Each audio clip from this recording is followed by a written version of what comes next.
Сәлеметсіз бе, құрметті көрермен, арнамызға қош келдіңіз. Кімдер автоматты түрде зейнетақы алады, БЖЗ-ға түсіндірді. Бұл жаңалықтарға сәйкес, егер азаматтардың ерікті зейнетақы жарналы есебінен жинағы болса, ол зейнеткер жасқа келген кезде БЖЗ-ға жеке өтілім бермей автоматты түрде төлем ала бастайды. Енді ерікті зейнетақы жарналары есебін төлемдерінің өтінішсіз рәсімделеді. Жаңа тәртіп кімдерге қатысты екенін белгілі болды. 2026 жылы наурыздан бастап бірыңғай жинақтау зейнетақы қоры ерікті зейнетақы жарналары есебінен төлейтіндердің өтінішсіз яғни автоматты проактивті тәртіпте жүзеге асырылуы енгізілді деп хабарлайды Бақтошка.кз тілшісі.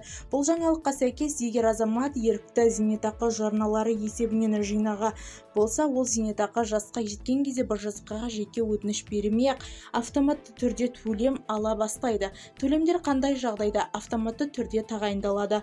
ЕЖЗ есебінен төлемдер келесі жағдайда автоматты түрде рәсімделеді. Мемлекеттік бюджеттен төленетін зейнетақы тағайындау кезінде міндетті зейнетақы жарналарының немесе жинақы міндетті кәсіпкерлік зейнетақы жарналары есебінен төлемдер рәсімдеу кезі болады.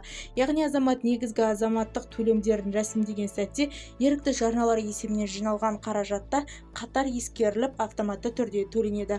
Төлем қалай жүзеге асырылады? БЖЗ-ға мәліметінше төлем тәртібі жинақ сомасының байланысты болады. Егер жинақ көлемі ең төменгі зейнетақы 12 еселенген мөлшерінде аспаса, қаражат бір жолға көлем ретінде беріледі.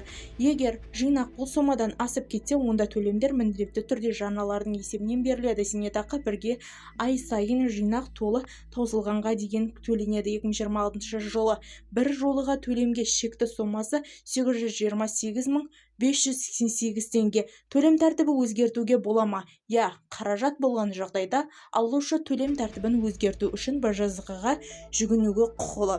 Бұл тәртіп кімдерге қатысты?